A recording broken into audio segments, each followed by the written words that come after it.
प्रिय ख्रिस्त विश्वासियों, जय यीशु। क्या आपको कभी ऐसा लगा है कि आपके रिश्ते आपकी उंगलियों से फिसल रहे हैं? जैसे कि आप चाहे कितनी भी कोशिश कर लें, आप उन लोगों से गहराई से जुड़ नहीं पाते जो आपके लिए सबसे ज्यादा मायने रखते हैं। मेरा विश्वास करें, आप अकेले नहीं हैं। आज की तेज रफ्तार दुनिया में मजबूत सार्थक रिश्ते बनाना एक कठिन लड़ाई की तरह लग सकता है, लेकिन अंदाजा लगाइए, क्या परमेश्वर के पास आपके रिश्तों के लिए एक अद्भुत योजना है और आज हम एक साथ उसमें गोता लगाने जा रहे हैं। सेक्रेड स्क्रिप्ट सोर्स के एक और ज्ञानवर्धक एपिसोड में आपका स्वागत है। अगर आप यहां नए हैं तो हम आपको जीवन की चुनौतियों से निपटने में मदद करने के लिए बाइबल से प्रेरित आध्यात्मिक ज्ञान की दैनिक खुराक लाने के बारे में हैं।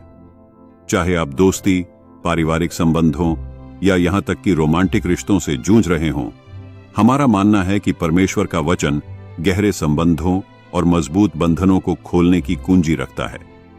आज के वीडियो में हम आपके रिश्तों के लिए परमेश्वर की योजना, मजबूत संबंध बनाना पर ध्यान केंद्रित कर रहे हैं। हम शास्त्रों में निहित शक्तिशाली अंतर्दृष्टि और व्यावहारिक सुझावों का पता लगाएंगे, जैसे कि नीति वचन 27:17, जिसमें कहा गया है, जैसे लोहा लोहे को तेज करता है वैसे ही एक व्यक्ति दूसरे को तेज करता है। यह वचन हमें याद दिलाता है कि हमें अपनी यात्रा में एक दूसरे का उत्थान और समर्थन करना चाहिए।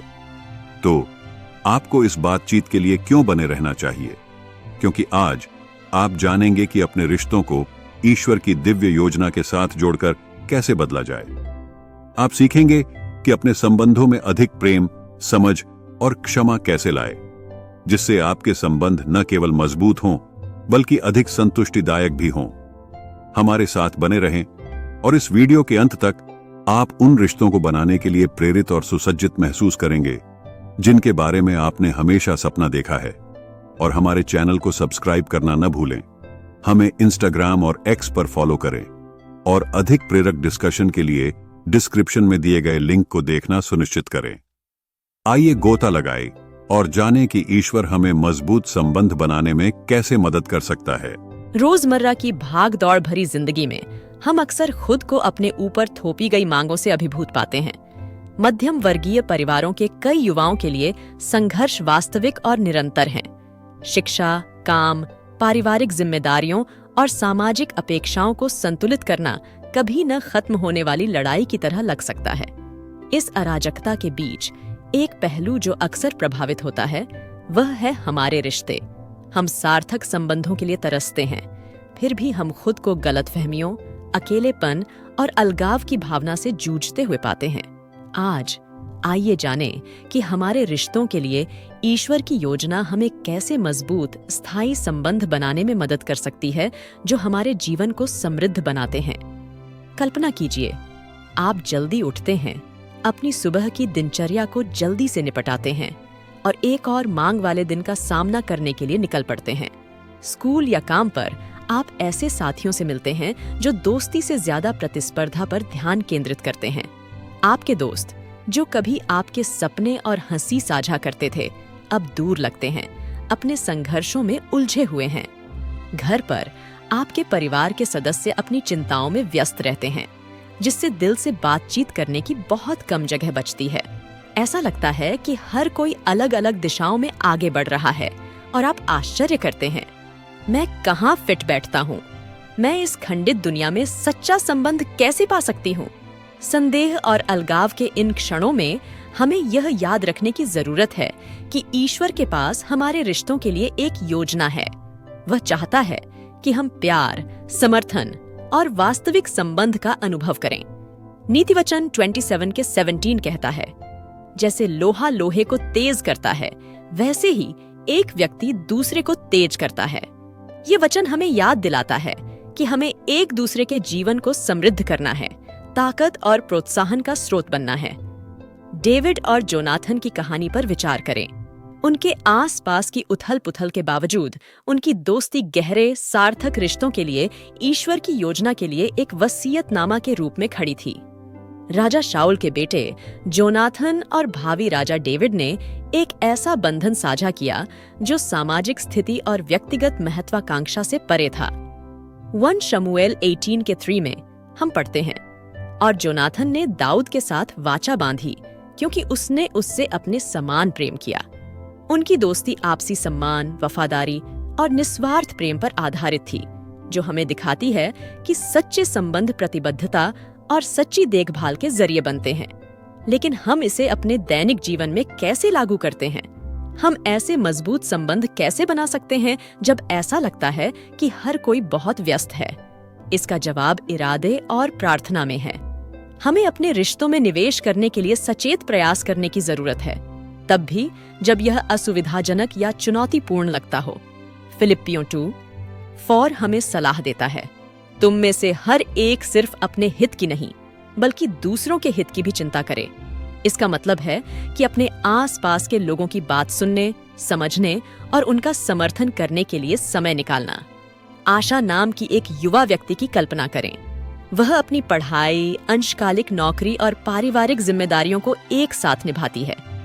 उसके दोस्त अक्सर उपेक्षित महसूस करते हैं और गलतफहमियां पैदा होती हैं। एक दिन आशा जानबूझकर मदद मांगने का फैसला करती है। वह बुद्धि और मार्गदर्शन के लिए प्रार्थना करके शुरू करती है। परमेश्वर से अपने रिश्तों को मजबूत करने में मदद मांगती है। फिर वह छोटे छोटे कदम उठाती है। किसी दोस्त को प्रोत्साहन भरा संदेश भेजना, किसी सहपाठी की पढ़ाई में मदद करना और अपने परिवार के साथ अच्छा समय बिताना। धीरे धीरे लेकिन निश्चित रूप से वह एक बदलाव महसूस करती है। उसके दोस्त ज्यादा खुले हुए हो जाते हैं, उसका परिवार ज्यादा जुड़ा हुआ हो जाता है और वह अपनेपन की भावना महसूस करती है जो उसने पहले कभी अनुभव नहीं की थी। मजबूत रिश्ते बनाने का एक और महत्वपूर्ण पहलू है माफी। हमारी अपूर्ण दुनिया में संघर्ष और गलतफहमियां अपरिहार्य हैं। द्वेष रखने से हमारे बीच केवल बाधाएं ही पैदा होती हैं। इफिसियों 4:32 हमें निर्देश देता है, एक दूसरे के प्रति दयालु बनो, कोमल हृदय बनो, एक दूसरे को क्षमा करो, जैसा कि परमेश्वर ने मसीह में तुम्हें क्षमा किया है। माफी हमेशा आसान नहीं होती, लेकिन स्वस्थ संबंधों को ठीक करने और बनाए रखने के लिए यह जरूरी है। यह हमें चोट से आगे बढ़ने और मजबूत, ज्यादा लचीले रिश्ते बनाने में मदद करता है।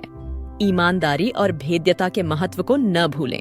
ऐसे समाज में जो अक्सर प्रामाणिकता से ज्यादा दिखावे को महत्व देता है, खुलना और अपने असली रूप को साझा करना चुनौतीपूर्ण हो सकता है।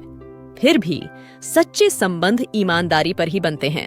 याकूब 5:16 हमें प्रोत्साहित करता है, इसलिए एक दूसरे के सामने अपने पापों को स्वीकार करो और एक दूसरे के लिए प्रार्थना करो ताकि तुम चंगे हो जाओ। धर्मी व्यक्ति की प्रार्थना शक्तिशाली और प्रभावी होती है। अपने संघर्षों और कमजोरियों को साझा करने से आपसी समर्थन और समझ के लिए जगह बनती है। रूथ और नाओमी की कहानी के बारे में सोचें। अपने पति की मृत्यु के बाद रूथ ने अपनी सास नाओमी के साथ रहने का फैसला किया, भले ही आगे अनिश्चितताएं थीं। रूथ 1:16 में वह घोषणा करती है, जहां तुम जाओगी मैं भी जाऊंगी और जहां तुम रहोगी मैं भी रहूंगी। तुम्हारे लोग मेरे लोग होंगे और तुम्हारा परमेश्वर मेरा परमेश्वर होगा। रूथ की वफादारी और नाओमी के साथ अपने जीवन को साझा करने की इच्छा ने एक गहरे स्थायी रिश्ते को जन्म दिया, जिसने उन दोनों को आशीर्वाद दिया। हमारे आधुनिक संदर्भ में मजबूत रिश्ते बनाने का मतलब हो सकता है अपने आराम क्षेत्र से बाहर निकलना, दूसरों के लिए मौजूद रहना और खुद को कमजोर होने देना। इसका मतलब है यह पहचानना कि हम अपने संघर्षों में अकेले नहीं हैं और परमेश्वर ने हमारे जीवन में ऐसे लोगों को रखा है जो हमारे साथ इस यात्रा पर चलें। जब हम अपने दैनिक जीवन की जटिलताओं से निपटते हैं तो हमें याद रखना चाहिए कि हमारे रिश्तों के लिए परमेश्वर की योजना प्रेम, समर्थन और आपसी विकास की है। वह चाहता है कि हम सार्थक संबंधों का आनंद लें जो हमें ऊपर उठाते हैं और प्रेरित करते हैं। जानबूझकर क्षमाशील, ईमानदार और प्रार्थनाशील होने से हम ऐसे मजबूत रिश्ते बना सकते हैं जो परमेश्वर के प्यार और कृपा को दर्शाते हैं।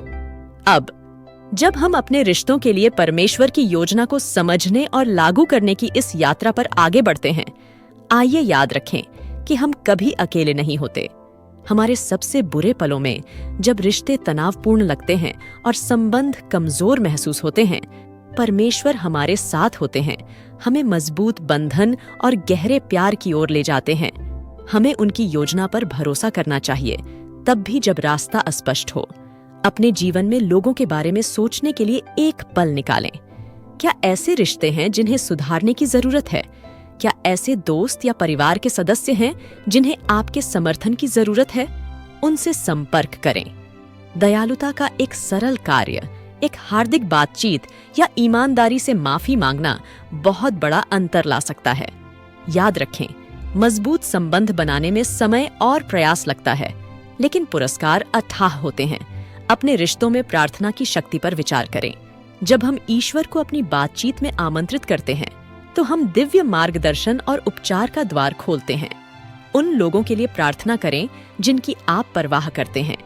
ईश्वर से अपने रिश्तों को आशीर्वाद देने, उन्हें प्यार, समझ और धैर्य से भरने के लिए कहें। जैसा कि मैथ्यू 18:20 में कहा गया है, क्योंकि जहां 2 या 3 मेरे नाम पर इकट्ठे होते हैं, वहां मैं उनके साथ होता हूं।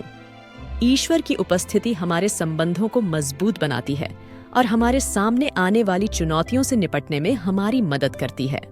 हमें अपने रिश्तों में जो उदाहरण पेश करते हैं, उसके प्रति भी सचेत रहना चाहिए। इफिसियों 4:2-3 हमें सलाह देता है, पूरी तरह से नम्र और कोमल बनो, धीरज रखो, प्रेम से एक दूसरे की सह लो, शांति के बंधन के द्वारा आत्मा की एकता बनाए रखने का हर संभव प्रयास करो।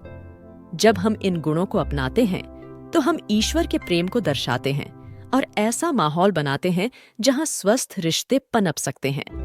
जब हम मजबूत संबंध बनाने का प्रयास करते हैं, तो हमें समुदाय के महत्व को नहीं भूलना चाहिए।